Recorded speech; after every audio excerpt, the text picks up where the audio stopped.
Ravie de vous accueillir toutes et tous. Bonjour, du coup, pour ce webinaire du mois d'octobre 2022. On en a eu quelques-uns chaque année, auparavant plutôt des journées d'études et en présentiel, et on espère renouer avec ça bientôt. En l'occurrence, on a un colloque qu'on est en train de préparer pour la fin du mois de mars de l'année prochaine. Je vous en dirai plus en conclusion.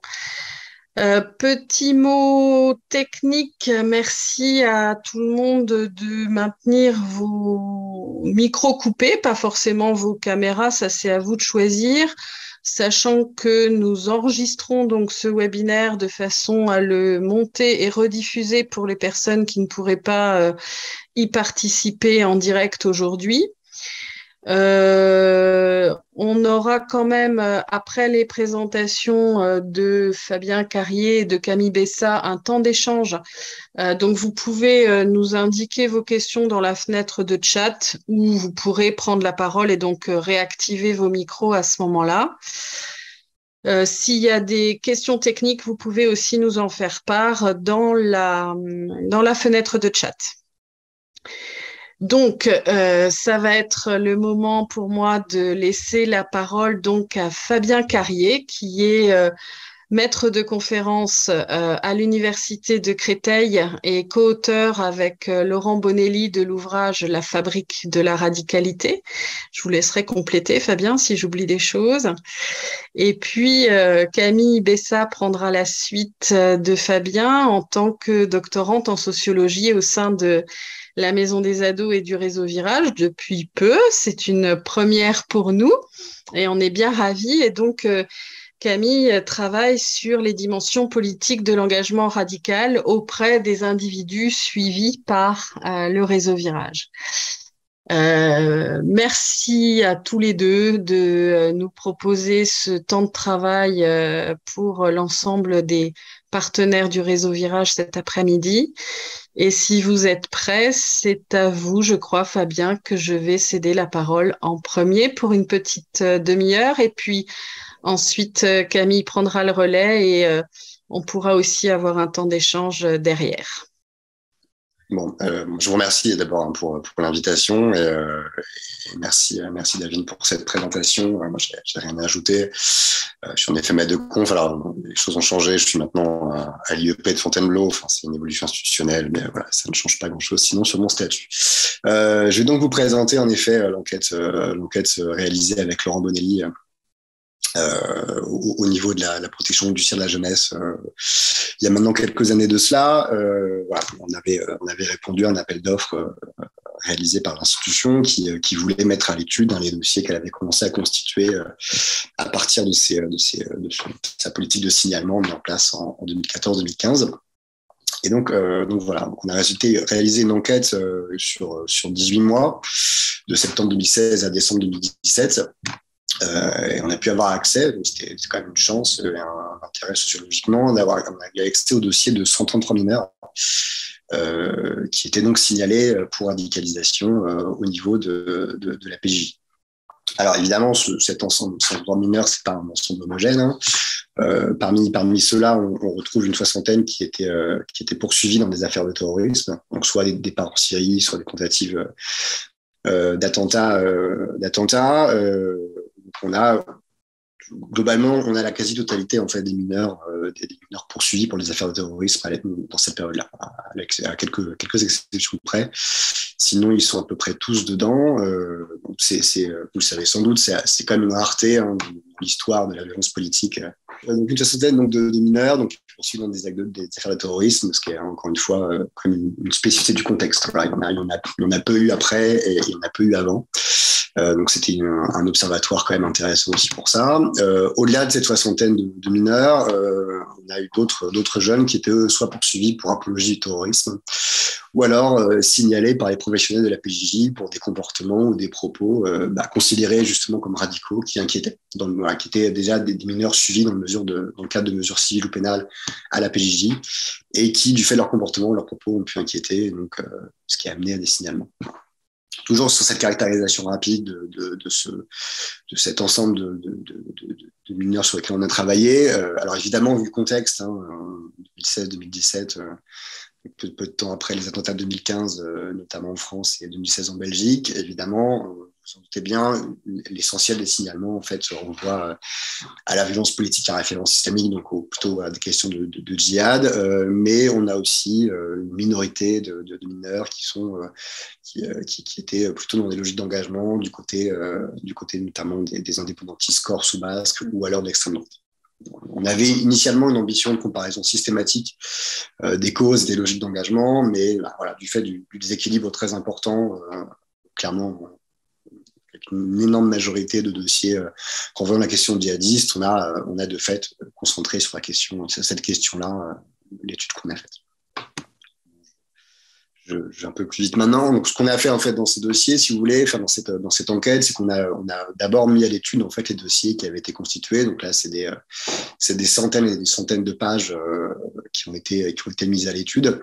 Voilà, de rapports écrits par la PJJ, par les enquêteurs, enfin les éducateurs, les psychologues ou les assistants de service social sur ces mineurs-là. Et donc voilà. On a récupéré beaucoup de matériaux par ce biais-là, et en fait, on a couplé cette analyse, qu'on pourrait dire une analyse interne de ce matériau, où on l'a couplé avec une analyse externe en réalisant des entretiens, non pas avec les mineurs qui étaient signalés, mais avec les professionnels, éducateurs, psychologues, assistants de service social de la PJJ, qui avaient justement dû gérer ces dossiers-là et qui avaient écrit les rapports que l'on mettait à l'étude.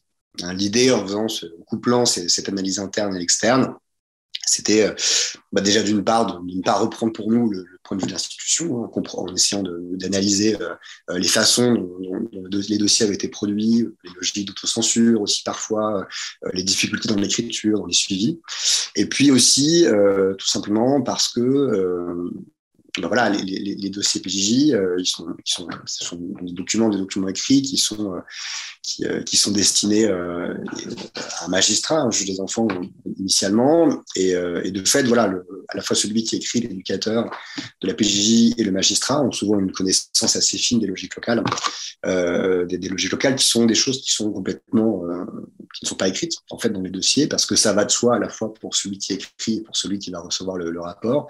Donc il était intéressant d'aller voir les professionnels aussi pour avoir une connaissance plus fine de ces logiques locales-là qui nous échappaient évidemment, étant nous deux des chercheurs parisiens, les logiques à Marseille ou à Toulon ou dans l'est de la France nous échappaient évidemment. Bon, ceci étant dit, donc voilà, c'est l'enquête. On a réussi à récolter par ce biais-là une extraordinaire diversité, énormément de matériaux, donc je vous dis des centaines de pages de notes à partir des dossiers, des dizaines d'heures d'enregistrement. Et ce matériau collecté dans l'enquête, il fait finalement apparaître une extraordinaire diversité de comportements, d'attitudes et d'actes qui sont enregistrés sous ce label de radicalisation. Alors, je vais vous faire un peu une liste à l'après-vert, mais c'est vraiment ce qu'on a vu dans les dossiers. On peut se demander ce qu'il y a de commun entre l'inquiétude d'un père quant à la conversion timide de sa fille à l'islam, la commission d'un attentat, l'insulte d'un policier, la provocation d'un enseignant ou d'un éducateur, et le départ vers une zone de guerre. Voilà. Tous ces comportements très, très éclatés et très différents, c'est des choses qui sont là dans les dossiers qu'on a pu consulter. On peut continuer, quoi de commun également entre un bon élève choyé par ses parents, une de ses camarades en errance après avoir été expulsée de chez elle par sa mère toxicomane, un jeune kurde d'une famille proche du Parti travailleur du Kurdistan isolé dans un quartier majoritairement turc et musulman, ou encore un petit délinquant immergé dans le monde des bandes de son quartier. Là encore, voilà, des choses qu'on a retrouvées dans les dossiers. Vous voyez donc bien clairement les faits, les trajectoires individuelles et familiales, les contextes locaux, les interventions et les comportements des agents des différentes institutions, de l'école à la police en passant par la justice. Clairement, tout est différent dans ces dossiers. La question dès lors qui s'est posée pour nous, sociologues et chercheurs, c'est comment organiser le propos autrement que par une succession d'études de cas, ce qui peut être intéressant, je ne nie pas, mais qui nous semblait finalement peu propice à offrir une compréhension générale du phénomène.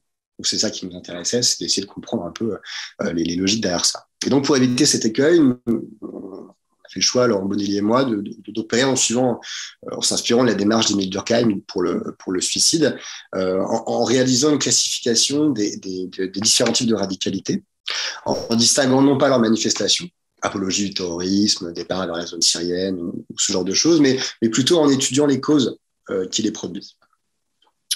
Et pour faire ça, étudier ces causes, en fait, ça impliquait finalement d'articuler 2 dimensions. Il fallait comprendre simultanément ce que des actes signifiaient pour ceux qui les commettaient, donc pour les mineurs, le sens qu'ils donnaient à ça, mais également comprendre comment ces actes étaient interprétés par ceux qui étaient chargés d'y faire face. Autrement dit, la radicalité, on parle plus de radicalité que de radicalisation, on pourra en parler après, c'est pas un processus à sens unique. L'acte et la réaction à l'acte définissent ensemble ce qu'est la radicalité. Excusez-moi, il risque d'y avoir plusieurs de ces interruptions. Pour le dire sociologiquement, la radicalité, elle est relationnelle et contextuelle. Il n'existe pas de radicalité qui serait absolue dans le temps et dans l'espace et dont on pourrait définitivement tracer les frontières. Certains comportements vont être considérés comme radicaux à un moment donné, comme subversifs à un moment donné, dans un lieu donné, et ne le seront plus ultérieurement, et inversement. Et clairement, l'inquiétude de certains parents pour la conversion de leurs enfants à l'islam qu'ils signalent aux autorités préfectorales ne prend sens que dans un contexte marqué par les attentats que connaît la France à ce moment-là et par l'existence du conflit irako-syrien. Sans cela, sans ce contexte particulier, ces parents s'inquiéteraient sans doute moins et surtout leur inquiétude aurait peu de chances d'intéresser les institutions politiques au point que des mesures d'investigation judiciaire soient mises en place. On a récupéré comme ça plein de formules aussi et de réflexions des professionnels qu'on a pu interroger et on a un éducateur qui le résumait avec humour et ça nous semblait assez intéressant, ça résume bien ce que je viens de vous dire. Je le cite, il disait « Avant, quand on avait un gamin qui arrêtait de boire, on était content. Maintenant, il faut qu'on s'inquiète. » Tout est question de contexte. Et voilà. Donc, cette dimension relationnelle et contextuelle de la radicalité, elle est cruciale car elle permet de sortir de l'impasse des profils, parce qu'il nous semble être une impasse, on peut aussi y revenir, et d'insister au contraire sur les dynamiques qui sont à l'œuvre. Des dynamiques qui sont, je le répète, caractérisées par une relation dialectique entre des actes transgressifs posés par les adolescents et la réaction à ces actes de la part des familles et des institutions publiques, de l'école à la justice, qui vont les enregistrer et les classer comme radicaux. Et c'est ça finalement qui fait l'unité du matériau de notre enquête. Il ne nous appartenait pas à nous, sociologues, de décider si les jugements portés par des institutions ou des familles sur les jeunes de nos populations étaient justes ou non, ou statuer sur leur légitimité. Il nous suffisait de constater que des actes, des propos, des comportements avaient retenu l'attention de ces derniers et qui les avaient classés précisément sous ce label de radicalisation. Vous pouvez souffler, j'ai terminé le préalable théorique, on va passer un peu dans le dur de l'enquête. Donc ce préalable théorique étant posé, comment est-ce qu'on a fait pour organiser, je vous l'ai dit, l'immense matériau recueilli. On a beaucoup de données sur des cas très variés. En fait, on n'a pas été très original là-dessus, on s'est inspiré de la littérature existante en sciences sociales, mais aussi en psychologie, notamment sur l'adolescence, littérature qui nous dit globalement que l'adolescence est un âge qui est, on va dire, travaillé par 2 pôles antagonistes de socialisation. D'un côté, la socialisation, la formation par la famille, par les parents notamment, et de l'autre côté, la socialisation par les pairs, PAIRS, donc les amis, l'ensemble des relations extérieures à la famille. Donc, ça nous a donné 2 critères de classement de nos populations. Premier critère, la régulation familiale. Est-ce que dans les familles sur lesquelles on travaille, la régulation familiale est faible ou alors est-ce qu'elle est forte? On va considérer présentée comme ça dans les rapports. Est-ce que les parents surveillent la fréquentation des enfants et leur scolarité? Est-ce qu'ils sont considérés par les professionnels de la PJJ comme cadrans ou au contraire, est-ce qu'ils sont décrits comme dépassés, absents de la relation parentale? Donc voilà, donc régulation familiale faible ou forte. Deuxième critère, l'intégration du coup des mineurs dans des groupes extérieurs à la famille. Est-ce qu'ils appartiennent à des sociabilités de rue? Est-ce qu'ils participent à des activités religieuses, associatives ou politiques? Ou est-ce qu'ils sont au contraire décrits comme plutôt isolés? L'univers domestique représentant finalement l'essentiel de leur relation, qu'elle soit conflictuelle ou pas. Donc là aussi, intégration des mineurs dans des espaces extérieurs à la famille, dans des groupes extérieurs à la famille, faible ou forte. Donc voilà, donc régulation faible ou forte, intégration faible ou forte, quand on combine ces différents critères, ça va nous donner finalement une typologie à 4 formes de radicalité. que je vais vous présenter maintenant succinctement, avant d'aller plus en détail sur deux d'entre elles. Donc, je commence par les formes de radicalité qui renvoient à la régulation faible, la régulation familiale, notamment parentale faible, ce qui représente en définitive ce que nous disaient en tout cas les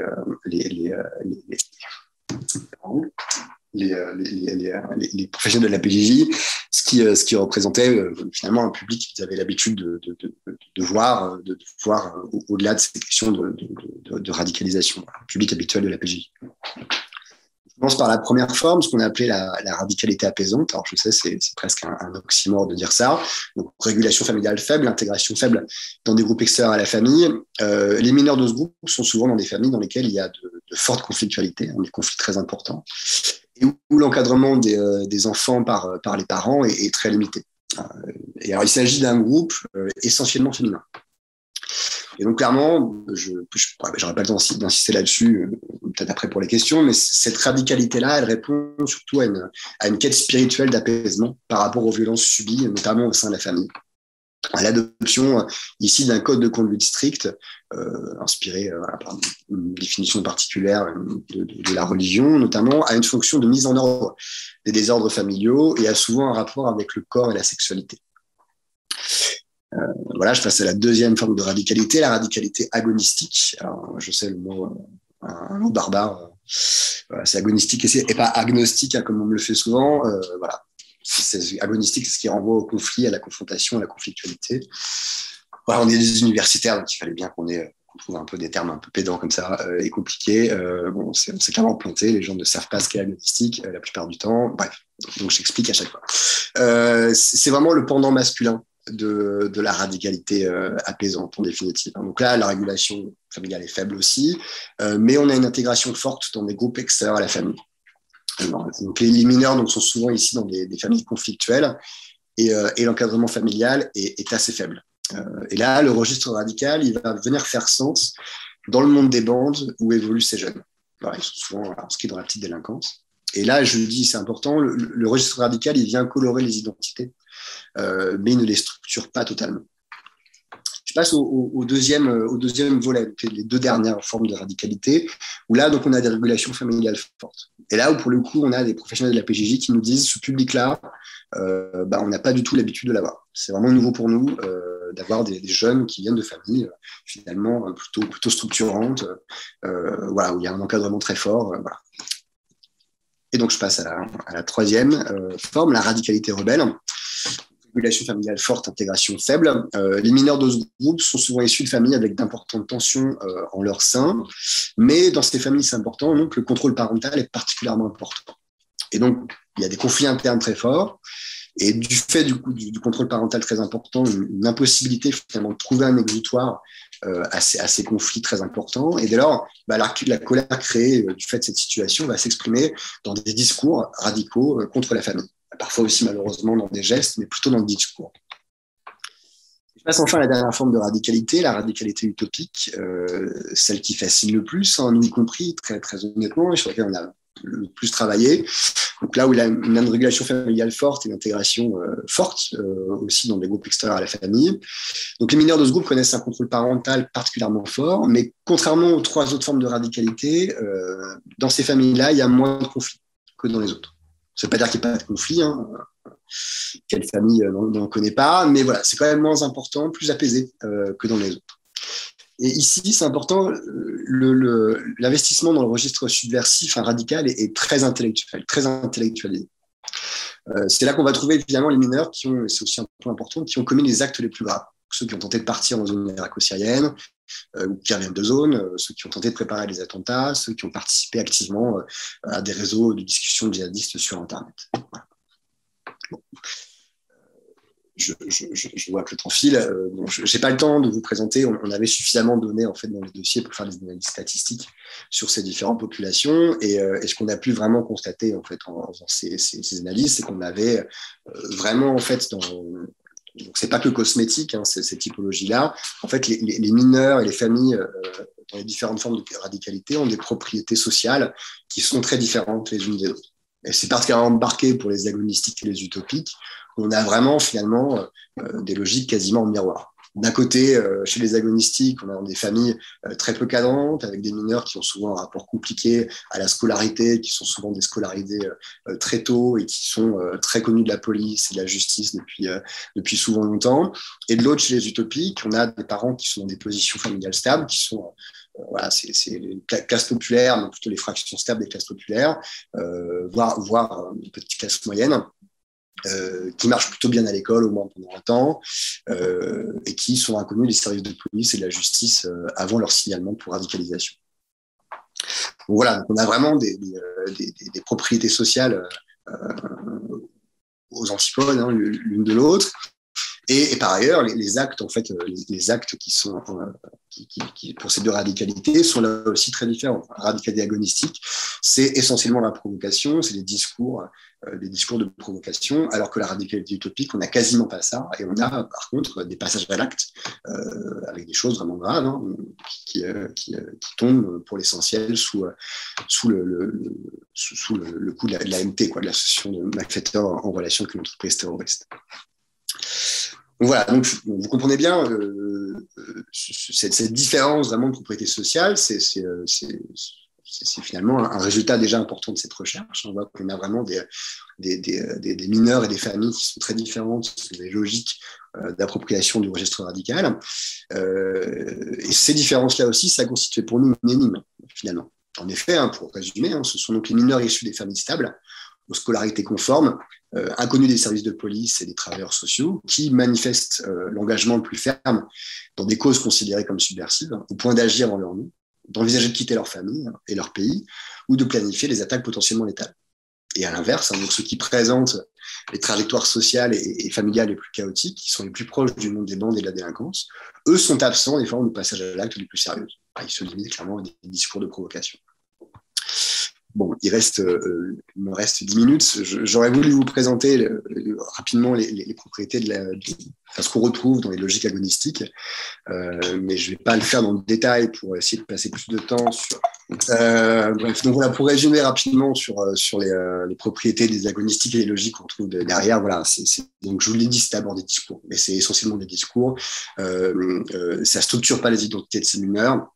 Et clairement, ces discours-là qu'ils utilisent contre la police, qu'ils utilisent dans leur relation aussi avec l'école, ça permet de prendre le contre-pied les attentes de l'institution. Hein, à l'époque où voilà, il y a notamment la France a été secouée par les attentats, il y a vraiment des attentes hein, de montrer aussi la solidarité par rapport à ça. Et donc évidemment pour des mineurs qui sont dans des situations qui sont sursignalés au niveau de l'école, qui ont plein de problèmes, évidemment, c'est l'option la plus facile finalement pour s'opposer à l'école, c'est de prendre le contre-pied justement de ces attentes exprimées par l'institution. Et puis d'avoir ces discours-là en disant ce qu'ils disent assez régulièrement, qu'ils sont proches de Daesh ou qu'ils sont directement en contact avec des gens comme ça, alors que clairement ce n'est pas le cas. Ça permet à ces mineurs de faire planer le doute sur leur dangerosité. Et finalement, ça leur donne un avantage, en fait, dans les relations avec les institutions. C'est-à-dire que, clairement, ils ne sont plus uniquement des petits délinquants. Ils sont autre chose, ils deviennent dangereux, donc ils vont avoir un statut différent. Les institutions, les professionnels vont réagir différemment avec eux qu'avec leurs camarades qui seraient uniquement délinquants. Et donc, ce qui peut amener, du coup, à des logiques d'escalade aussi. C'est-à-dire que l'institution surréagit. Et en retour, évidemment, ça renforce le mineur là-dedans et ça amène des logiques d'escalade où ça monte. Bref, donc voilà, ça offre des ressources pour ces mineurs, l'utilisation de ce type de vocable, mais j'insiste vraiment, dans les cas qu'on a, c'est des jeunes qui sont connus pour des actes de délinquance, mais il n'y a pas vraiment d'identification, de structuration, enfin, de leur identité par cette idéologie-là. Et clairement, par exemple, des manifestations ça, c'est qu'on voit bien que, clairement, à côté du discours plus ou moins rigoristes ou radicaux, ça coexiste parfaitement avec des comportements déviants classiques, donc continuation de la délinquance, etc. Ça n'élimine pas ça. Bon, j'ai encore un peu de temps, donc je passe du coup, et je vais passer un peu plus de temps sur la radicalité utopique pour expliquer un peu les logiques derrière. Donc là, on avait vraiment dans ces dossiers-là, qui sont évidemment les dossiers les les plus fournis, parce qu'on a souvent des actes graves, donc des suivis quand même assez importants. Donc, c'est vraiment les dossiers les plus importants. Donc, on a pu vraiment rentrer dans le détail pour étudier les trajectoires de ces mineurs et essayer de restituer finalement les conditions de possibilité de cette forme de radicalité.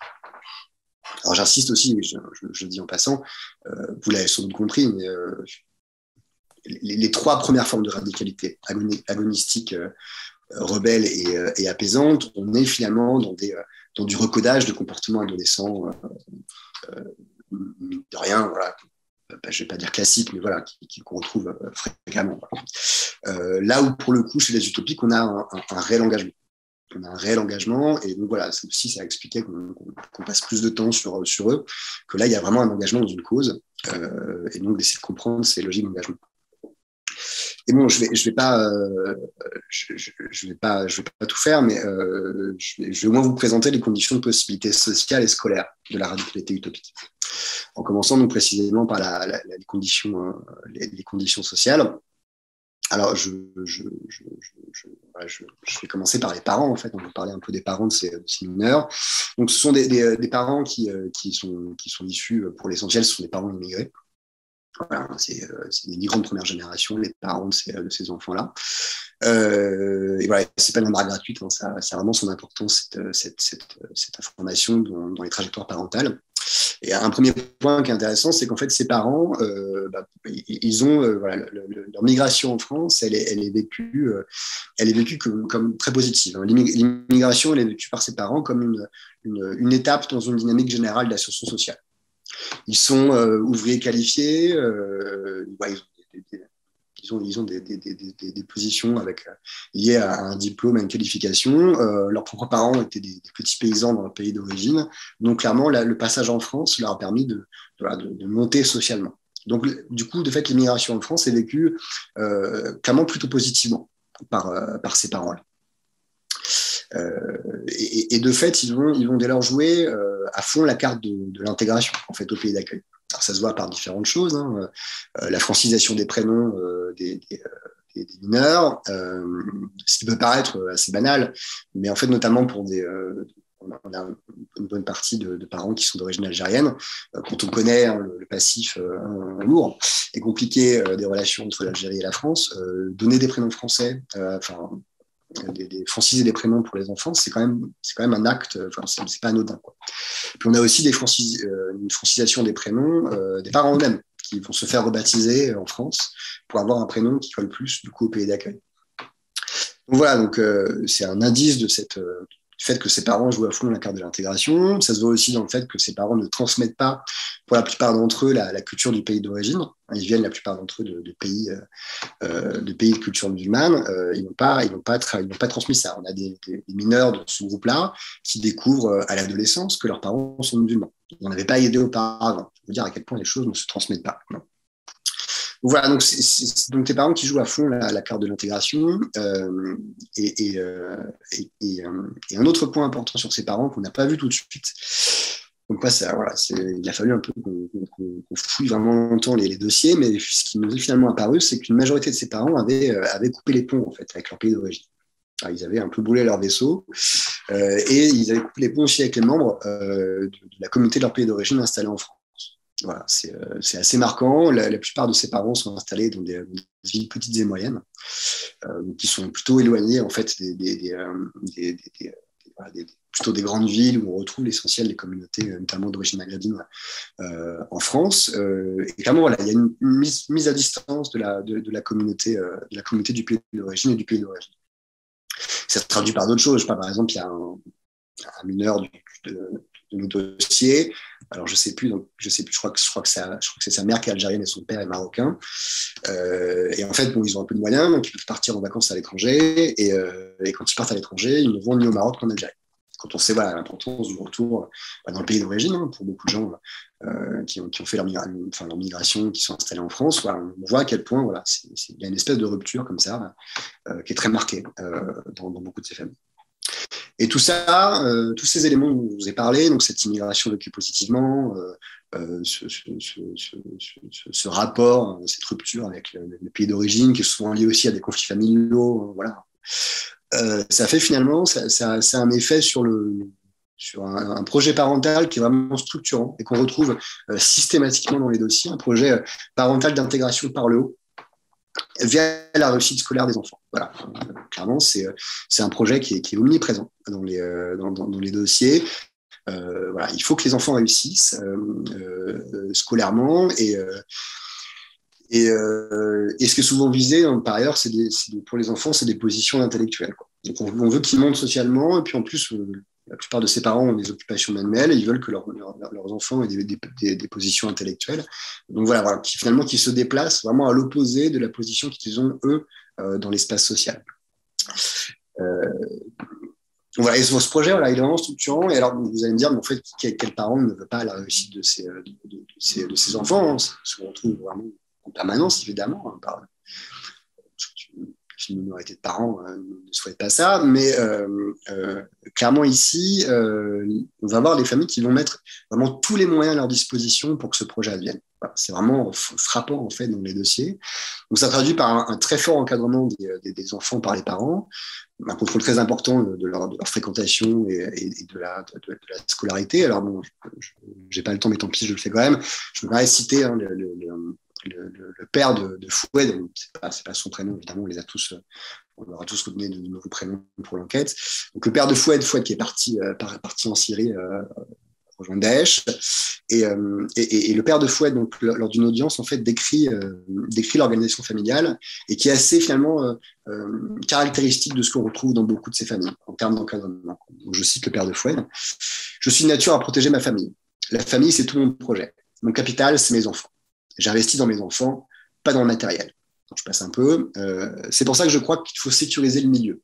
Je suis délégué des parents d'élèves, comme ça je sais ce qui se passe à l'école. Je suis aussi représentant des locataires, comme ça je sais ce qui se passe dans le quartier. Et aussi membre de l'association qui gère le culte. Voilà, contrôle. Hein, d'accord, contrôle conséquent. Mais voilà, c'est vraiment quelque chose qu'on trouve assez systématiquement dans ces familles. Alors tous les parents n'ont pas les ressources du père de Fouet. Voilà, je pense notamment à cette mère très inquiète de la baisse des notes de sa fille, qui un matin va aller se cacher dans les fourrés aux alentours du collège pour voir en fait qui sa fille fréquente à l'école, pour essayer de comprendre pourquoi ces notes baissent. Conseil pédagogique en passant aux parents et aux éducateurs, je pense que c'est pas vraiment la meilleure option pour un adolescent de ce genre de comportement, mais bon, peu importe. Donc voilà, donc un encadrement très fort, et puis des parents qui par ailleurs mettent les moyens matériels pour que leur projet, le projet parental d'association sociale par procuration advienne. Et ça s'observe ça jusque dans l'agencement des appartements. C'était un des points intéressants de l'enquête, c'est finalement on a eu accès à des descriptions souvent assez fines des assistants de service social qui se rendaient chez les parents dans le cadre des suivis de ces mineurs, et qui décrivaient du coup précisément avec beaucoup de détails les agencements des appartements. Et ce qu'on a vu souvent, c'est qu'alors qu'on a des familles souvent assez nombreuses, avec 4 ou 5 enfants, on a beaucoup de familles qui ont fait le choix de sacrifier en fait une chambre potentielle pour en faire un espace précisément dédié à ce projet d'ascension sociale par le haut via l'éducation. Donc voilà, donc c'est un espace, il n'y a pas de lit, c'est pas un espace de jeu, c'est un espace avec un ordinateur, une petite bibliothèque, qui est vraiment dédié à la réussite scolaire des enfants. C'est un endroit où les enfants peuvent aller sanctuariser, où les enfants peuvent aller pour se concentrer et précisément réussir leur scolarité et faire advenir ce projet parental. Ironiquement, il faut aimer l'humour noir, hein, c'est souvent dans ces espaces-là, clos aussi, où les parents n'entrent pas, que précisément une partie de ces mineurs vont rentrer en contact avec l'idéologie djihadiste et commencer leur engagement. Tout ce que je viens de vous raconter, cet encadrement très fort, y compris dans les moyens matériels, ça a des effets évidemment sur les jeunes en eux-mêmes. Ça a des effets. Voilà, la façon dont ces configurations familiales fonctionnent, le fait qu'elles soient vraiment tendues vers vers la réalisation de cet objectif, ça va avoir des effets, ça va impacter les comportements et les pratiques de ces jeunes. Alors, autrement dit, je jargonne rapidement, mais ils intériorisent les dispositions scolaires. Ces mineurs-là, on a quand même pas mal qui ont des très bons résultats à l'école. Voilà, on a parmi ces mineurs-là, on a des bacs des bacs scientifiques mention très bien.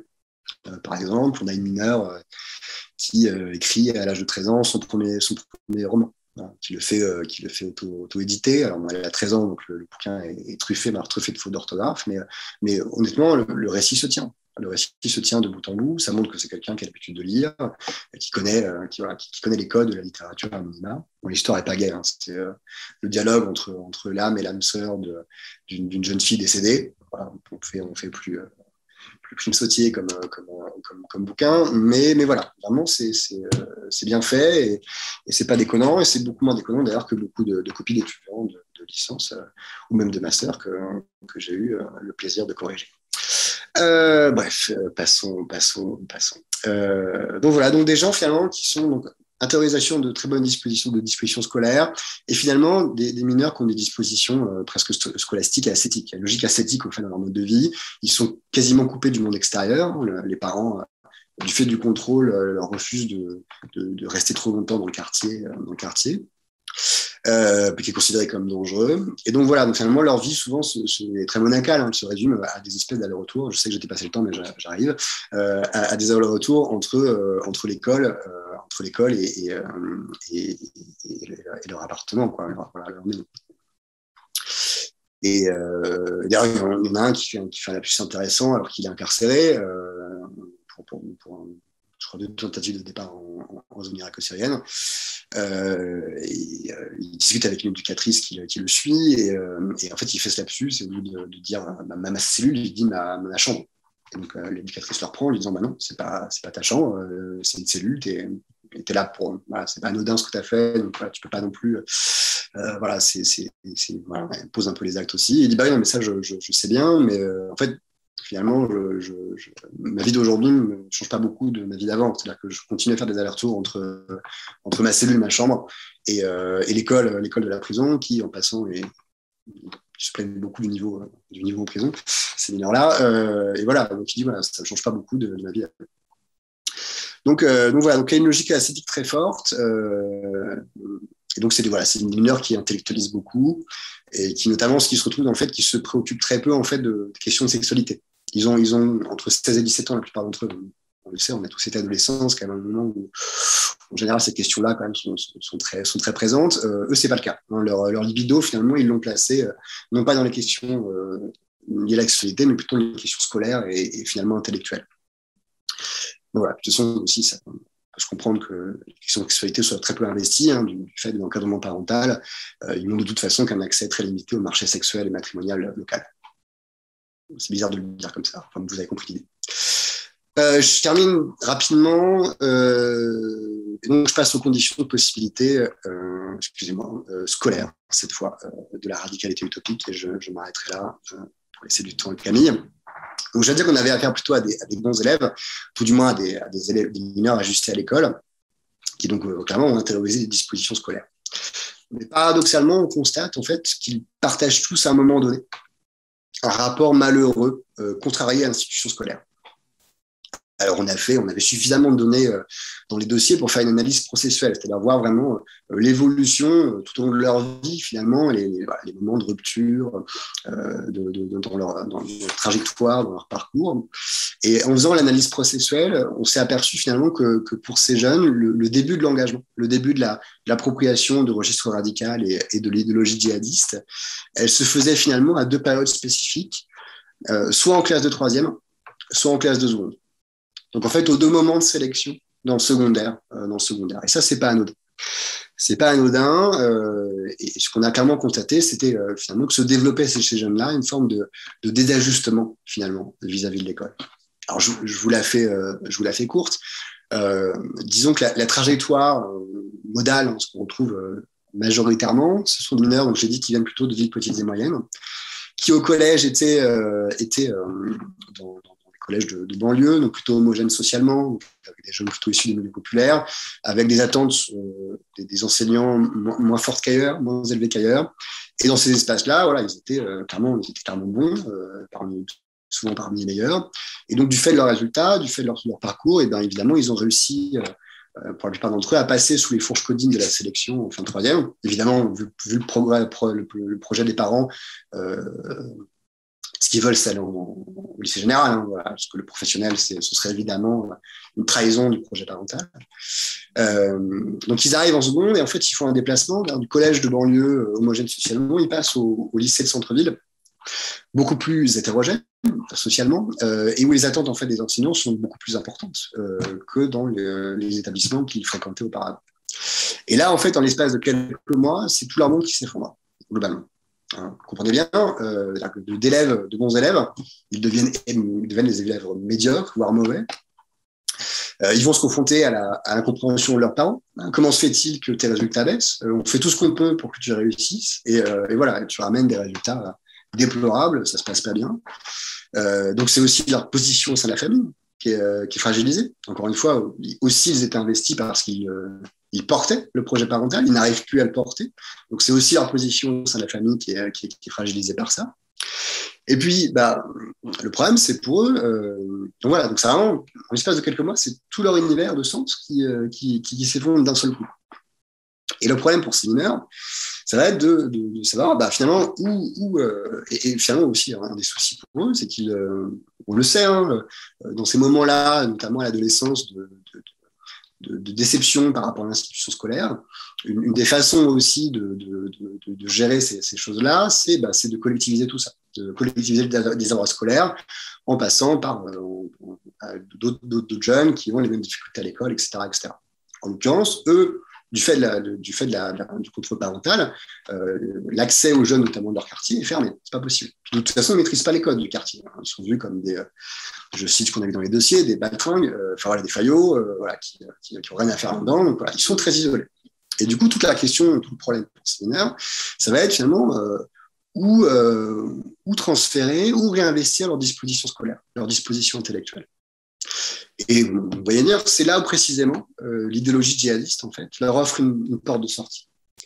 Ça leur offre une porte de sortie. Ils vont pouvoir réinvestir en fait ces dispositions intellectuelles finalement en bricolant à partir de là un nouveau projet, un nouvel objectif qui va venir se substituer au projet parental. Un nouveau projet de fidélité aux préceptes et aux valeurs d'une communauté d'origine qui va venir remplacer le projet initial qui, de fait, n'était plus possible du fait de la sanction scolaire et du désarroi scolaire. Et donc, voilà comment se fait l'entrée là-dedans. Alors, je ne peux pas non plus m'arrêter là-dessus, donc je vais résumer très vite ce que je voulais. Tout ce que je viens de vous raconter là, pour l'instant, c'est uniquement de l'ordre de l'individuel. D'accord ? C'est de l'ordre de l'individuel. Et clairement, tout ça, c'est une explication sans lettres. C'est-à-dire que ce genre de trajectoire-là, c'est malheureux, mais ça touche des milliers et des milliers d'élèves et de jeunes tous les ans en France. L'institution scolaire n'épargne personne. Et évidemment, l'essentiel de ces mineurs-là, heureusement, ne vont pas aller s'engager dans des causes violentes comme celle-ci. Et donc, en fait, pour qu'il y ait un passage à la violence politique et une montée en radicalité, il faut en fait que ces logiques individuelles, on passe à des logiques collectives.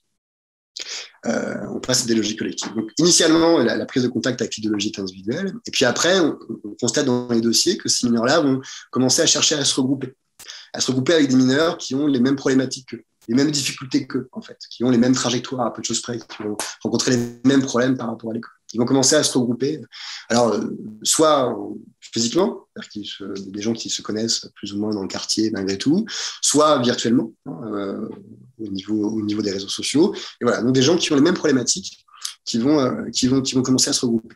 Puis évidemment, c'est pas suffisant non plus. Il faut aussi que ces petits groupes qui commencent à se constituer, avec des gens avec des trajectoires un peu similaires, rencontrent cette fois des militants, autrement plus aguerris, qui vont très largement contribuer à politiser en fait les petits collectifs qu'ils ont commencé à constituer. Ils vont donner une explication à la situation. Ils vont aussi contribuer, ces militants, ils vont finalement donner un sens à la situation de ces jeunes en reliant en fait leur situation à des événements, à l'histoire, aux relations internationales, et en instaurant des chaînes de causalité qui expliquent tout ça. Si tu en es là, c'est parce que ça, c'est parce que ça, c'est parce que ça. Et ça a des effets sur le groupe. Hein, évidemment, l'intégration, la prise de contact avec des mineurs plus aguerris, donc là dans le dossier, c'est Rachid Kassim et Omar Hobsen qui sont prédominants.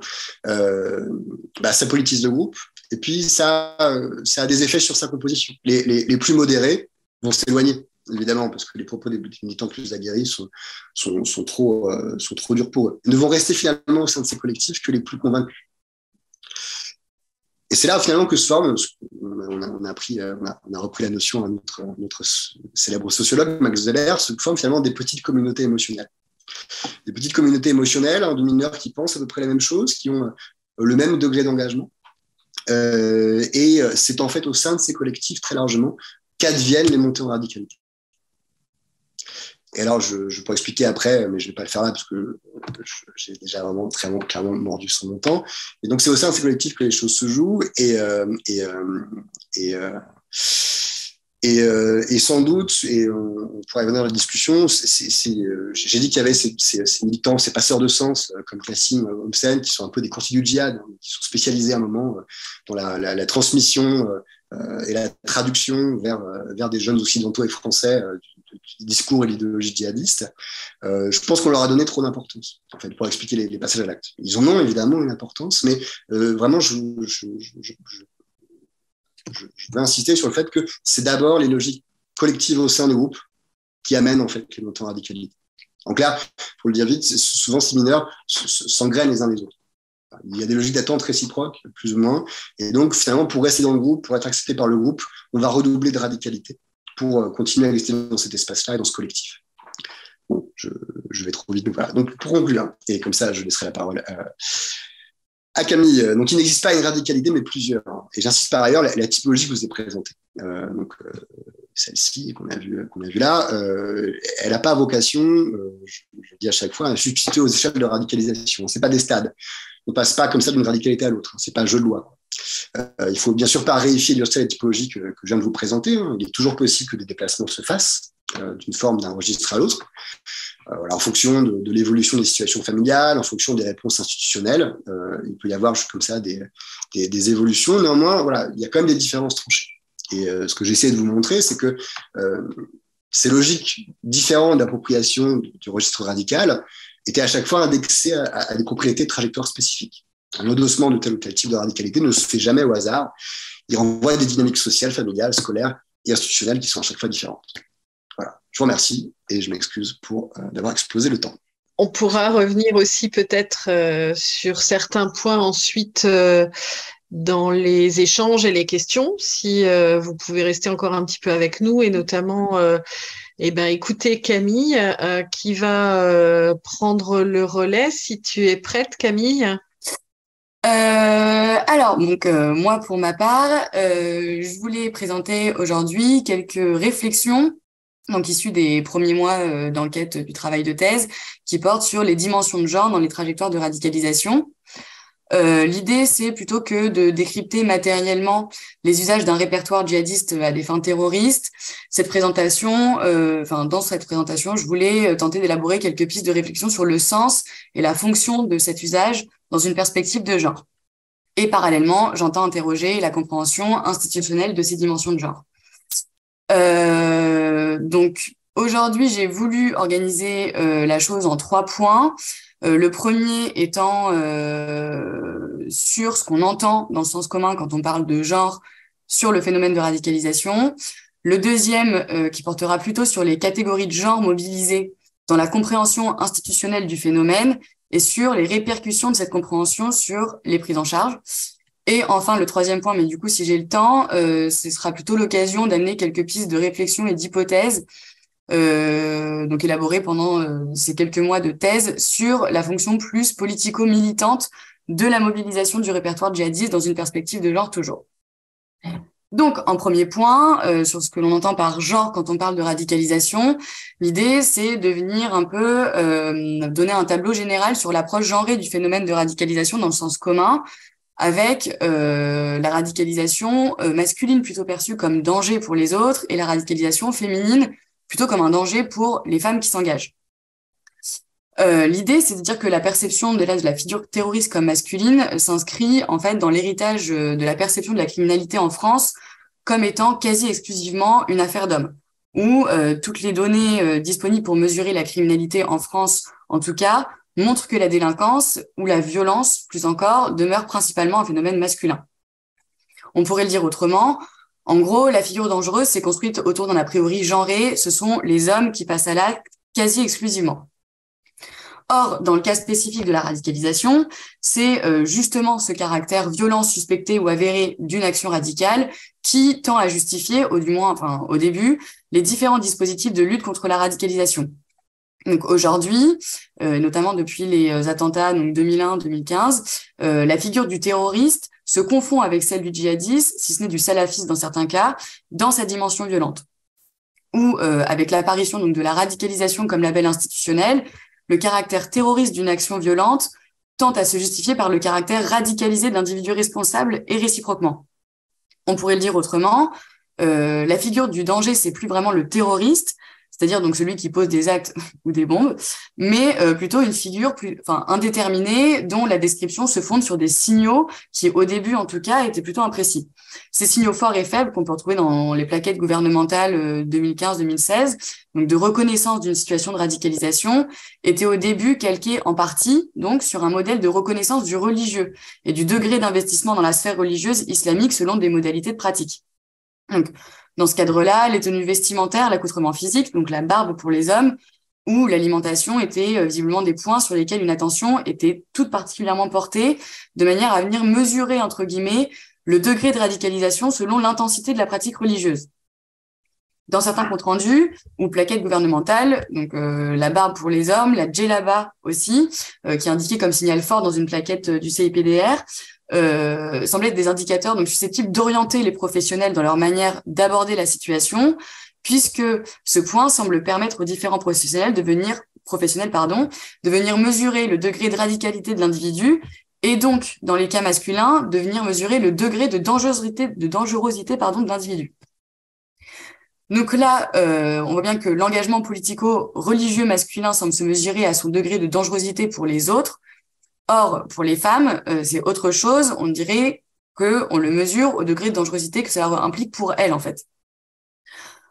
Ou à la limite, la radicalisation des femmes dérange moins sur le plan sécuritaire que sur le plan symbolique, dans le sens où ça viendrait un peu à l'encontre des lois de la République telles qu'on les entend aujourd'hui, et particulièrement de la laïcité.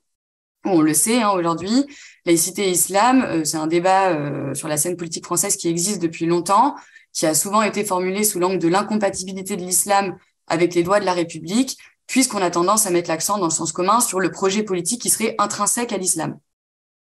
Plus généralement, il y a 3 points autour desquels vient se cristalliser ce débat d'incompatibilité islam-loi de la République.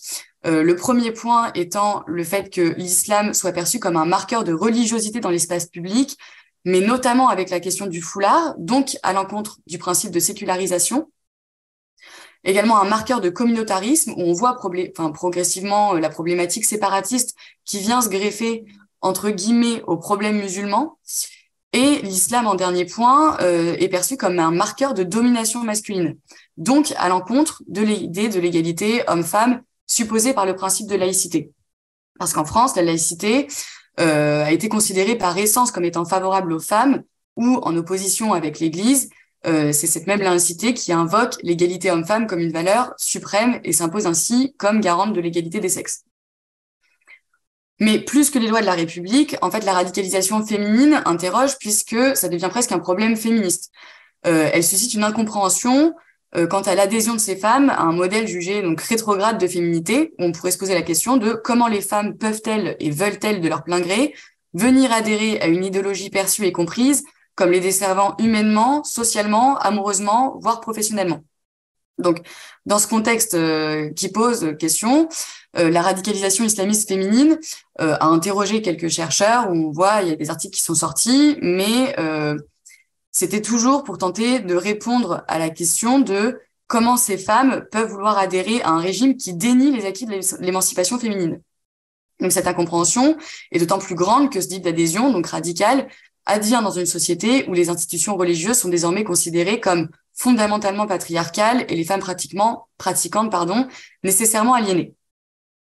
Dans le cas des hommes, contrairement à l'interrogation qu'a suscité l'engagement féminin, la radicalisation masculine a surtout été observée au travers de ses motivations politiques, idéologiques, sociales, voire dans certains cas pathologiques, où certes, les dimensions de genre et les trajectoires de radicalisation masculine ont pu être abordées via certaines études, mais elles n'ont jamais fait office de grille d'analyse à part entière, dans le sens où la focale genre n'était pas à l'œuvre pour les trajectoires masculines, où on n'a aucun ouvrage qui ne porte spécifiquement sur la question, alors que beaucoup se basent sur des échantillons majoritairement masculins.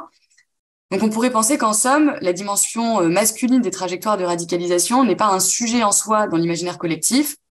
Pourtant, il y a certains éléments qui stipulent que la mobilisation, par exemple, d'un répertoire guerrier dans certains cas, et ou la volonté d'adhérer à une idéologie qui prône une domination masculine semble tout autant légitime finalement à venir questionner que l'attrait de ce même répertoire pour certaines femmes.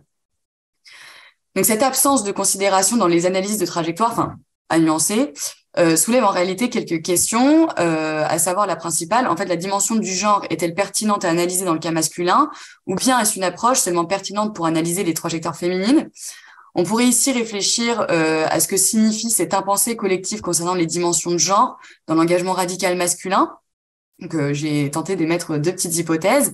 La première étant sous forme interrogative, où cette impensée ne s'inscrit-il pas dans la continuité d'une domination masculine finalement, dans le sens où considérer les dimensions de genre que dès lors qu'il s'agit de femmes, n'est-ce pas déjà problématique?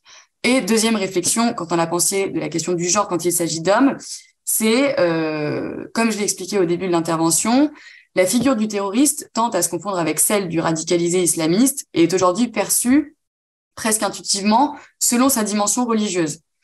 Là, j'ai pris appui sur un travail d'un chercheur qui s'appelle Vulka Fidolini, qui explique dans le cadre d'une étude sur la production de l'hétéronormativité et pour laquelle il a fait une enquête auprès d'hommes issus de l'immigration, notamment maghrébine, que analysé au travers du pouvoir exercé sur les femmes, la masculinité est moins interprétée comme une construction sociale complexe que comme un attribut essentiel des hommes. Je l'ai cité. Donc l'idée donc pour Fidolini, c'était de questionner ces approches du masculin culturaliste construites autour du paradigme de la domination. Autrement dit, dès lors que la radicalisation est associée dans l'imaginaire collectif à l'islam d'une certaine manière, alors on pourrait penser que ce qui est considéré comme l'attribut essentiel des hommes, à savoir leur domination sur les femmes, n'est pas vraiment questionné. Ici, c'était intéressant de voir, à mon sens, comment ces imposés collectifs sont eux-mêmes révélateurs d'un prisme de compréhension situé, où d'une certaine manière, cette impensée concernant les dimensions de genre dans les trajectoires d'engagement radical masculin tend à s'inscrire dans une certaine approche culturaliste, dans une certaine mesure, du masculin en raison de l'association à l'islam effectuée quand on parle de radicalisation. Donc maintenant que j'ai cadré un peu l'approche genrée du phénomène de radicalisation dans l'imaginaire collectif, je vais pouvoir passer à mon deuxième point qui était l'impact de ces considérations sur les prises en charge de ces situations de radicalisation dans les structures, où ça a des effets évidemment. En fait, il est fréquent de constater, surtout au début, que les institutions donc nées de l'initiative de traiter de la prévention de la radicalisation suivaient en majorité des femmes, et c'était souvent d'ailleurs des institutions qui suivaient une logique psychosociale assez distancée du judiciaire et du sécuritaire, ou autrement dit du répressif. Par exemple, dans le cas de Virage, pour lequel j'ai accès au dossier dans le cadre de ma thèse, les années 2017 et 2018 sont un exemple parce que c'est marqué par une majorité de dossiers concernant des femmes en termes de suivi, c'est quand même à plus de 60% en 2018. La dimension sectaire dans l'engagement radical, c'est un prisme de compréhension des phénomènes de radicalisation assez commun et courant quand on parle de femmes, que ce soit dans le cadre de l'application de politiques publiques et dans le cadre d'accompagnement individuel. En fait, il y a pas mal de travaux qui portent sur la dimension sectaire et l'emprise amoureuse qui, dans le cas des femmes, impacterait, si ce n'est motiverait ou serait à la source de l'engagement, y compris donc dans un prisme victimaire. Donc, on le voit, il y a pas mal de situations qui ont été signalées pour des femmes où le motif est la suspicion d'une relation malveillante entre une femme et un homme, et au sein de laquelle est suspecté un enrôlement idéologique par l'homme. Il y a quelques travaux également qui ont recensé le rôle des recruteurs qui, quand ils sont masculins, mis sur la dimension amoureuse afin de séduire, entre guillemets, un auditoire féminin qui, dès lors, s'engagerait dans la cause. Ces raisons sentimentales et sectaires, on pourrait s'y intéresser de manière un peu plus illustrée, avec l'exemple de Dounia Bouzar, donc, qui est anthropologue et qui a monté une structure qui s'appelle le Centre des préventions des dérives sectaires liées à l'islam, le CPDSI, structure qui avait pour vocation d'accompagner des situations liées au phénomène de radicalisation. Et donc Dounia Bouzar avait effectué une typologie assez révélatrice en fait des catégories de genre mobilisées quand on comprend les profils de radicalisation, au sein desquels donc la dimension amoureuse apparaît centrale. Cette typologie, elle l'a fait selon une logique de classification par mythe avec un psychanalyste ou psychologue, je ne sais pas, qui s'appelle Monsieur Martin, principalement inspiré de contes, parfois à connotation Disney. Alors j'en ai relevé 2 qui sont à mon sens les plus révélateurs. Elle parle donc du mythe de Mère Teresa, où elle explique que le projet à l'origine de l'engagement de ces jeunes filles serait avant tout un projet professionnel motivé par la relation d'aide. Donc certaines femmes étaient par ailleurs impliquées dans des missions humanitaires.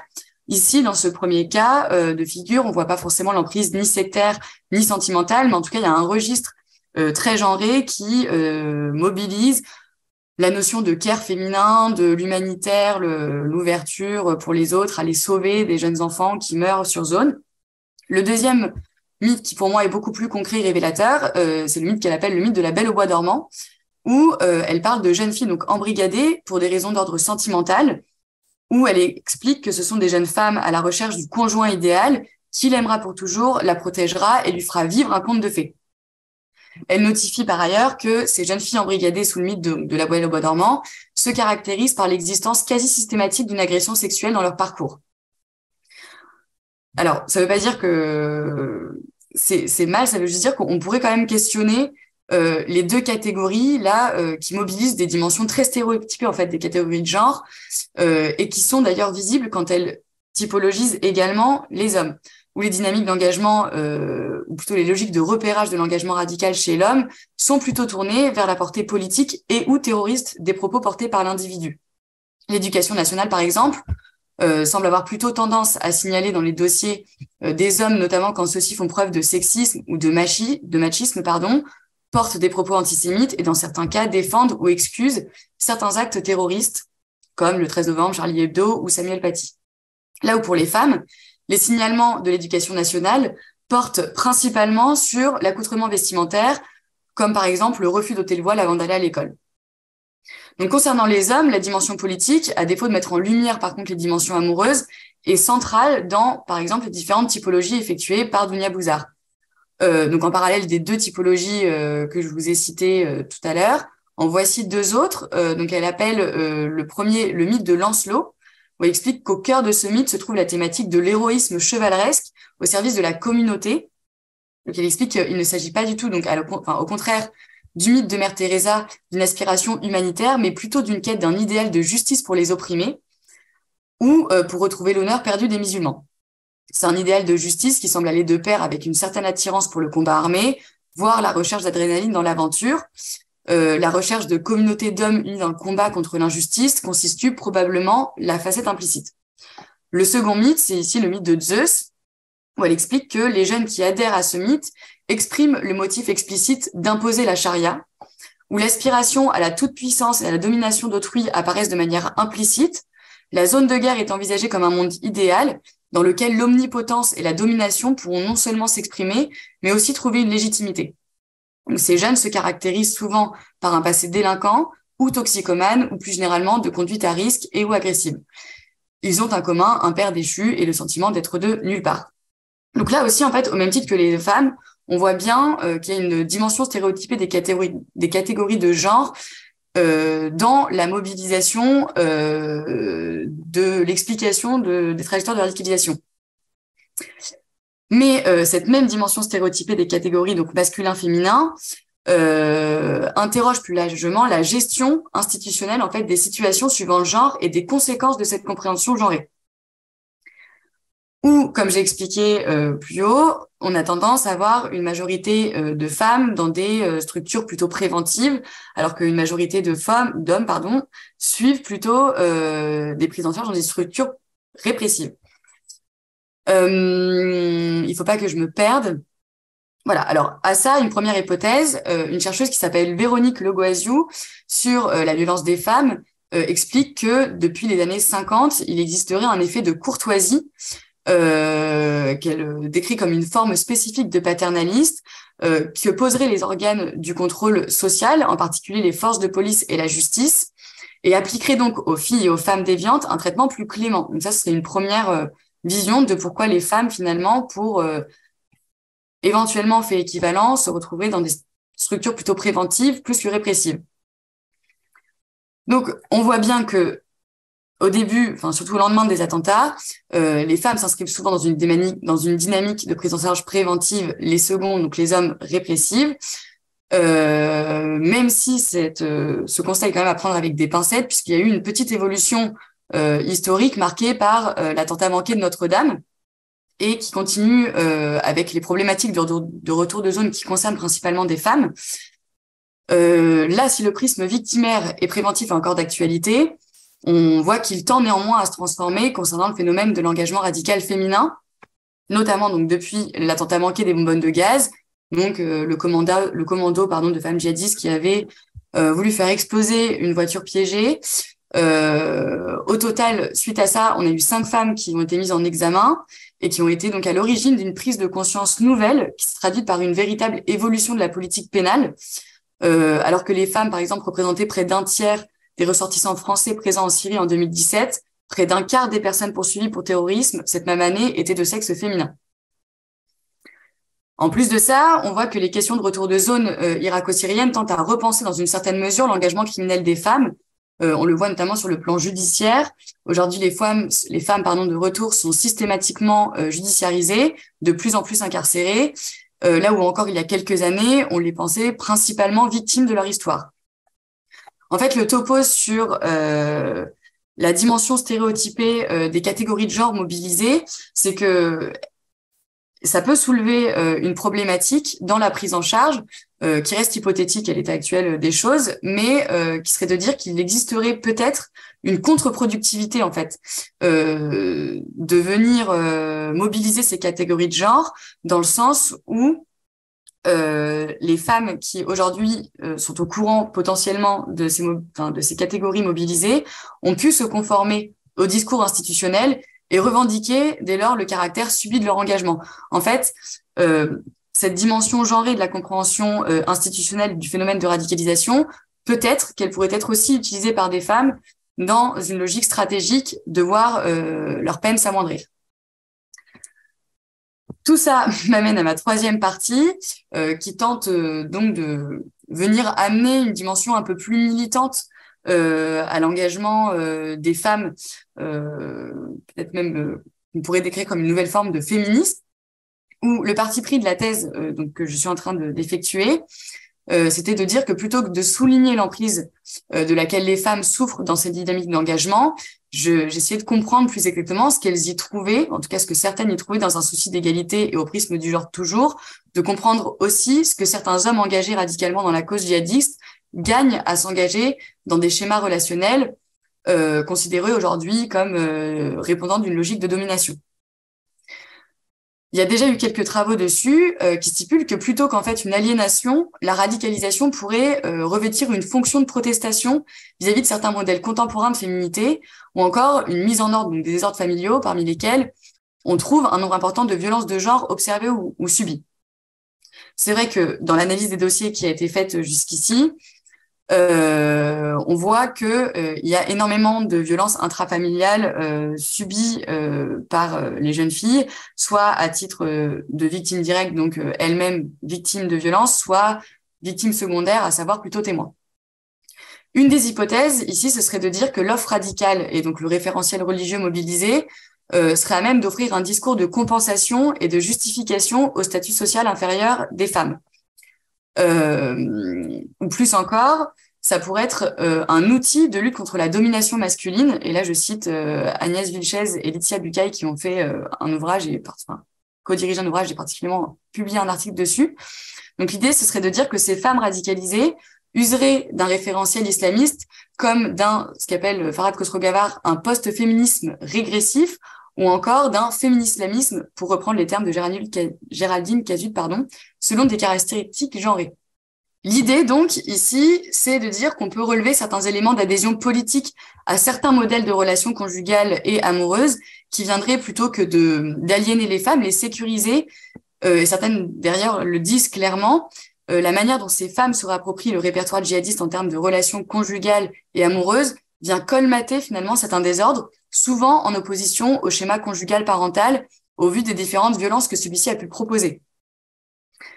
C'est quand même des hypothèses à prendre avec des pincettes. Ça rejoint un peu ce que disait Fabien tout à l'heure. Il apparaît quand même difficile de tenir pour responsables les traumatismes comme indicateur de radicalisation, où tous les individus victimes de violences sexistes et sexuelles, de violences intrafamiliales, etc., ne vont pas forcément emprunter la voie du radicalisme pour autant. Plus encore, là c'est une interrogation assez ouverte, on pourrait même s'interroger sur le caractère plutôt que juste féministe, presque matrimonial du projet social porté par l'État islamique.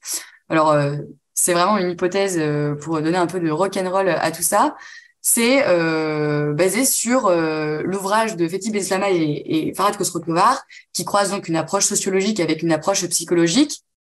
Et les deux auteurs expliquent que finalement, dans la logique même du fonctionnement de l'État islamique, ce sont les femmes qui restent de manière durable. Ou les hommes, le but le plus valorisé de leur fonction par les dynamiques sociales et politiques, c'est de mourir en martyr. Donc je les cite, ils expliquent que si nous considérons la place du père dans l'organisation de la cité islamique, on peut dire que Daesh en fait l'économie dans sa structure, ou plus exactement qu'il n'a de place qu'en tant que martyr. Les hommes sont des faiseurs de mères, ils peuvent être tués au service de la cause, ils sont donc en principe substituables les uns aux autres. De fait, on l'a dit, une femme dans l'État islamique connaît successivement plusieurs maris, ou autrement dit, la cité du djihad est une fabrique de pères morts et de mères polyandriques. Voilà, je pense que je vais m'arrêter là sur cette question ouverte, à savoir, finalement, les logiques de radicalisation féminine ne sont-elles pas autre chose que de la soumission? Voilà. Merci beaucoup Camille. Respire. Comme Fabien a eu le temps de respirer un petit peu entre-temps, et ce qui va peut-être laisser la possibilité aux personnes qui nous écoutent de vous interpeller l'un ou l'autre sur l'un ou l'autre point de vos propos. Alors pour ce faire, parce que je crois que je n'ai rien vu d'inscrit dans le chat, mais s'il y a des personnes qui préfèrent que je formule leurs questions, elles peuvent écrire dans le chat, ou si leur micro, etc. ne fonctionne pas, peu importe. Vous pouvez soit écrire dans le chat, soit des questions ou des observations d'ailleurs, soit activer votre micro et éventuellement lever la petite main ou prendre la parole. Je vois déjà une première question qui t'est adressée, Camille, autour de la possibilité de lire plus en détail ton travail. Avec grand plaisir, mais pour ça, il faudrait qu'il soit écrit, ce qui n'est pour l'instant pas le cas, vu que je commence à peine, mais avec plaisir. Enfin, pour l'instant, il n'y a pas grand-chose à dire, c'est accessible. Voilà, mais au fil de la construction de ta thèse, effectivement, tu communiqueras bien sûr déjà de ton côté et nous en ferons le relais au sein du réseau Virage sans aucun doute.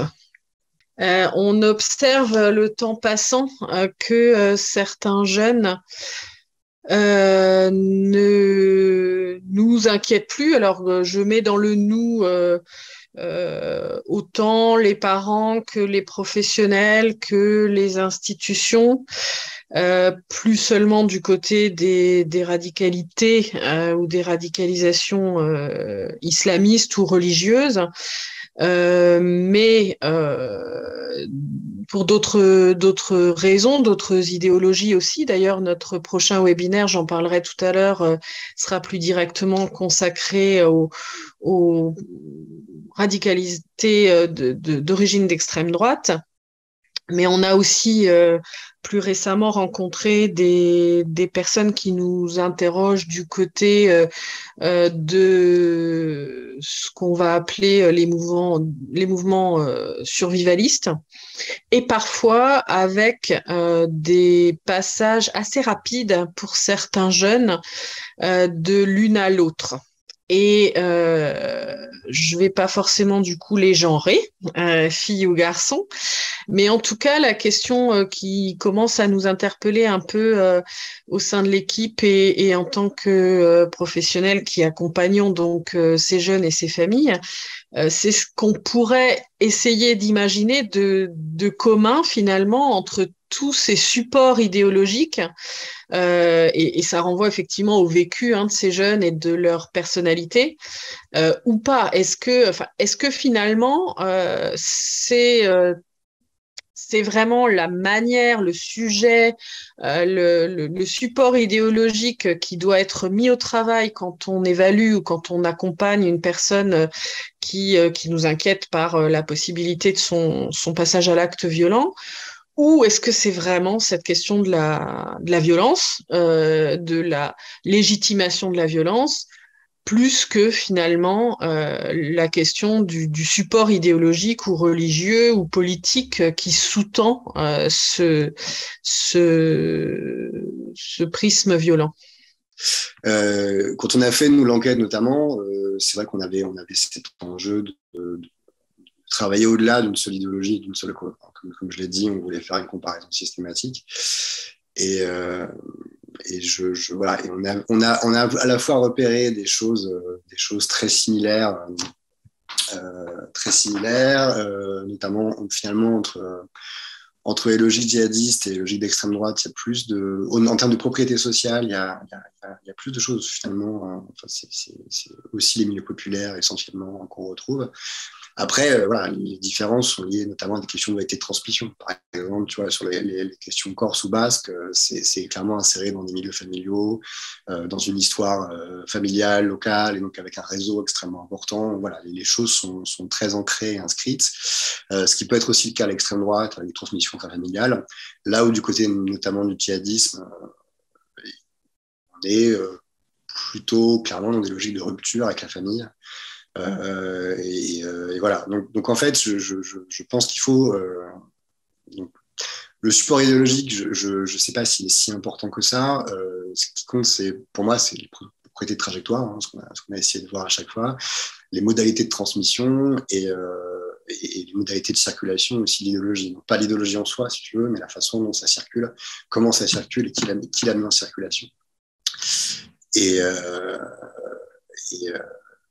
voilà, de toute façon, enfin, voilà, je pense que la violence politique, c'est toujours la rencontre entre des acteurs avec des propriétés sociales spécifiques et des idées.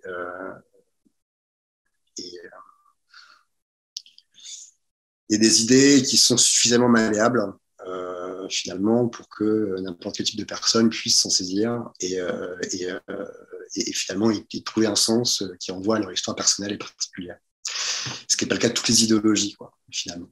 Le djihadisme, c'est notamment, c'est notamment, je pense, une des raisons de son succès pendant une période, ça a été son extraordinaire plasticité. Les gens qui la mettaient en circulation contrôlaient assez mal, en définitive, ce qu'ils mettaient en circulation et ce qui était approprié par les jeunes et moins jeunes qui s'en saisissaient. Et ça permettait du coup toute une série de façons de reconnaître ça et du coup ça permettait une diffusion extrêmement large. Donc je pense que c'est pas le contenu d'idéologie en soi qui est tellement important, mais plutôt comment ça circule et est-ce qu'il y a un contrôle ou pas sur son contenu par des prescripteurs ou des producteurs de sources. Quand il y en a peu, là ça devient malléable et labile, et donc tu peux avoir toute une série d'appropriations et qui vont aussi jusqu'à la violence. Mais je ne pense pas que l'idéologie en soi, c'est évidemment, ça peut prescrire des conduites, ce genre de choses, mais voilà, c'est d'abord cette malléabilité-là qui permet en fait aussi ce genre de choses. Une explication. Je ne sais pas si c'était tout à la question d'ailleurs, mais ce sera ma réponse, on peut prolonger. Je ne veux pas dire que l'idéologie n'est pas importante, hein. Clairement, elle oriente des conduites, c'est clair. mais voilà, mais je pense qu'on a peut-être intérêt à s'intéresser vraiment aux modalités de circulation, hein, voilà, et loger l'appropriation en fait, de celle-ci. Ça me semble important. Mais voilà, typiquement, je l'ai dit très vite, mais finalement, sur les mineurs sur lesquels on a travaillé, là où typiquement, notamment la lecture de Dounia Bouzard, et pas que d'elle, d'ailleurs, en termes d'embrigadement sectaire, et où elle mettait l'emphase sur ces courtiers du djihad, type Kassim Hossein, qui manipulait en fait les jeunes depuis la Syrie, explication qui nous semble pas tenir en vrai, hein. Enfin, on pourra revenir dessus, mais qui nous semble pas tenir dans ces cas-là. Je dis pas que l'embrigadement sectaire c'est pas quelque chose, mais dans ces cas-là, ça ne nous semblait pas fonctionner. Parce que voilà, l'embrigadement, ça suppose une domination rapprochée et quasiment constante du chef de secte, ce qui n'était pas le cas, parce que Kassim Hossein était en Syrie, qu'ils avaient des temps de connexion limités, qui parlaient avec un groupe au lieu d'avoir vraiment des relations privilégiées avec les individus directement. Et ce qu'on a vu, nous, beaucoup, c'est beaucoup plus des appropriations créatives, en fait, de la part de ces mineurs. C'est-à-dire qu'ils arrivaient avec l'idéologie à faire quelque chose qui a renvoyé à leur histoire personnelle. Et voilà, et c'est ce qui, finalement, c'est ça aussi le moteur de leur action, c'est cette capacité à s'approprier ces choses-là pour dire, voilà, notamment la Syrie, ça va être la façon pour moi de résoudre toutes mes difficultés. Je vais pouvoir me former intellectuellement en Syrie parce que c'est là où il y a les meilleurs imams et les meilleures écoles coraniques, et du coup, je vais réussir à mettre en place ce projet alternatif au projet parental. Et finalement, c'était le moteur essentiellement, c'était ça, quoi. Plus que des gens qui auraient une capacité de les manipuler et de leur impulser des actions à leur place, quoi. Ils étaient aussi agissants, ces acteurs-là. Je pense qu'il faut le prendre en compte. Voilà, je m'arrête là. Une autre question qui est arrivée dans le chat qui concerne les mineurs non accompagnés qui n'ont donc aucun accompagnement, aucun encadrement familial en France. Est-ce que c'est formulé sous qu'en est-il? Est-ce que vous avez pu, dans votre travail, je pense notamment Fabien avec Laurent, observer quelque chose d'intéressant à relever concernant ces mineurs non accompagnés? Pour le dire très vite, on n'en a pas. On a eu un signalement d'un MNA, en effet, mais parce que il n'y avait pas d'engagement. C'est-à-dire il avait imprimé le drapeau de l'État islamique parce que la sourate, c'était une sourate qui était importante pour lui, et il l'avait mise dans sa chambre. Évidemment, en 2016, vous imaginez bien, ça a amené signalement, mais voilà, clairement, il était en contact avec personne, de quelque organisation, et le suivi par la suite a bien montré qu'il n'y avait pas du tout d'enjeu à ce niveau-là et de problématique. Donc, je ne sais pas si, en tout cas, moi, je l'ai pas rencontré cette problématique-là. Mais alors, peut-être, je vais un peu rebondir, parce que finalement, je suis pas en train de dire que l'encadrement familial c'est le problème, hein. Que voilà, je suis pas en train de dire, voilà, finalement il vaut mieux qu'également soit dans le trafic de drogue et pas du tout encadré, et comme ça il bascule pas dans la violence politique, hein. C'est pas du tout le message, évidemment. En fait, je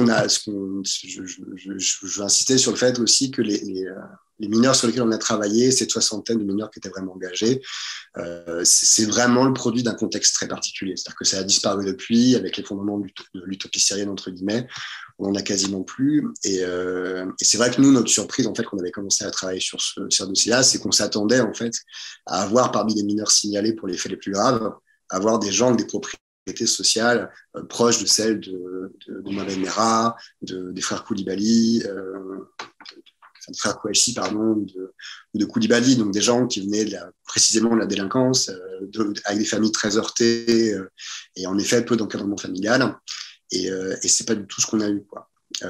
Et clairement, c'est un groupe très spécifique en définitive, parce que quand on regarde les statistiques qui ont pu être faites au niveau européen sur les départs, notamment en Syrie dans cette période-là, on voit bien qu'on a quand même une majorité de jeunes venant de la délinquance et avec justement souvent des parcours un peu heurtés qui sont partis. Il n'y a pas que ça, mais c'est quand même une majorité. Et en fait, du coup, pour expliquer ça, c'est sans doute une question et c'est un peu notre énigme, donc là, je vais répondre à mon énigme. C'est un peu une question de temps et de temporalité, cette histoire-là. C'est-à-dire que finalement, pour les jeunes agonistiques, les jeunes issus des milieux de la délinquance qui s'approprient ces discours, ça arrive sans doute trop tôt, tout ça. Ils sont ils sont au début de leur carrière délinquance entre guillemets, ils sont pas encore fatigués par cette carrière-là, qui est quand même une carrière compliquée, hein, votre position n'est pas garantie par l'État. Voilà, vous pouvez, voilà, c'est des carrières qui sont quand même très épuisantes, et on sait qu'au bout en général, c'est vers 24-25 ans que les jeunes, une bonne partie d'entre eux décrochent de cette carrière-là parce qu'elle est trop éprouvante, et que, voilà, il faut faire beaucoup trop d'efforts pour essayer de tenir un petit truc. Et 24-25 ans, c'est précisément l'âge en fait où la majorité des jeunes sont partis en zone irako-syrienne. Et donc voilà, je pense que clairement, ça a offert à beaucoup de personnes pris dans ces trajectoires délinquantes, ça a offert une voie de sortie à un moment donné, le djihadisme, à un moment où ils étaient déjà fatigués par rapport à ça. Et pour les gamins sur lesquels on travaillait, 16-17 ans, en fait, ça arrivait trop tôt, en fait. Trop tôt dans leur carrière, où ils voyaient que les côtés positifs et ils n'avaient pas forcément encore envie de sortir. Voilà, j'ai un cas en tête, c'est un gamin de Marseille, qui avait, je sais pas, une vingtaine au moins d'affaires sur le dos, qui s'est retrouvé incarcéré tellement il avait d'affaires, alors qu'il était mineur, donc c'est pour vous dire déjà qu'il avait un beau pédigré. Il a réussi à s'évader en fait de la prison, pour vous dire la compétence du gamin en question. Il fait une cavale de 6 mois, il est récupéré après 6 mois, il retourne en prison, et peu de temps après, il a une altercation avec des surveillants, et il leur dit, vous m'ennuyez, bon, il ne le dit pas comme ça, mais je n'emploierai pas son langage fleuri, vous m'ennuyez, si ça continue comme ça, je vais partir en Syrie. Ils m'ont vu le pédigré du gamin, évidemment, vous avez des alertes rouges vives qui sont allumées partout. Et en fait, il explique que voilà, pendant sa cavale, il a été approché par des recruteurs qui lui ont dit, vu tes compétences, on va en Syrie, tu seras le roi du monde. Et lui, il leur dit clairement, c'est du caserne, mais en fait, je ne voyais pas l'intérêt. À ce moment-là, précisément, en fait, il était beaucoup plus intéressant pour suivre une carrière délinquante que de faire autre chose. Donc la question de la temporalité est importante. Et là, à l'opposé, pour les mineurs utopiques sur lesquels on travaillait, là, il y a vraiment une question, vu que c'est tout leur monde qui s'effondre, plus ou moins avec le passage en secondaire ou lycée, il y a vraiment une question d'urgence, quoi, à retrouver du sens, à réinvestir en disposition scolaire, et précisément, c'est ce qu'offrait l'idéologie. Donc voilà, mais donc cette problématique de l'encadrement, elle est importante en effet, mais à nouveau, un peu particulier. Désolé pour ces réponses en tunnel. Vous évoquiez des petites communautés émotionnelles en tant que terreau de radicalisation des jeunes. Quelles en sont aujourd'hui les dynamiques et donc les risques actuels avec la régression militaire de Daesh qui fait, semble-t-il, moins l'actualité en Europe comme point de cristallisation d'une utopie? Merci pour la question. En fait, de fait, je l'ai dit rapidement, mais l'effondrement en fait de l'utopie syrienne, hein, enfin qui est une utopie, qui est une hétérotopie, hein, pour parler comme Foucault, c'est-à-dire que c'est vraiment une utopie qui est en train de se constituer en marche. En tout cas, c'est comme ça que ça a été vendu par l'organisation. À partir du moment où ça a commencé à s'effondrer, de fait, les tentatives de départ aussi sont réduites à rien, et à ma connaissance, au niveau des adolescents, de groupes d'adolescents, il y a quasiment plus rien. Si vous voulez, Daesh a toujours une offre. Il y a toujours des terres de djihad, alors notamment en Afghanistan, au Mali, dans toute une série d'endroits, ou encore en Libye.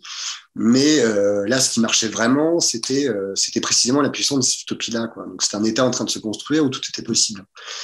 Pour des gamins sur lesquels je vous ai parlé, enfin, ces adolescents, c'était beaucoup plus enthousiasmant ce genre de projet-là qu'un projet d'aller combattre en terre djihadiste avec une mort assurée à peu de choses près, quoi. Encore une fois, il y avait un projet de construction intellectuelle qu'ils pouvaient trouver en zone irako-syrienne, en tout cas tel que c'était formulé, et qui, dans l'offre actuelle de Daesh sur les différents territoires, enfin, différents terrains de guerre, est beaucoup moins séduisante pour des adolescents avec ses propriétaires, très clairement, qui n'ont pas de socialisation à la violence, qui ne maîtrisent pas les armes, etc.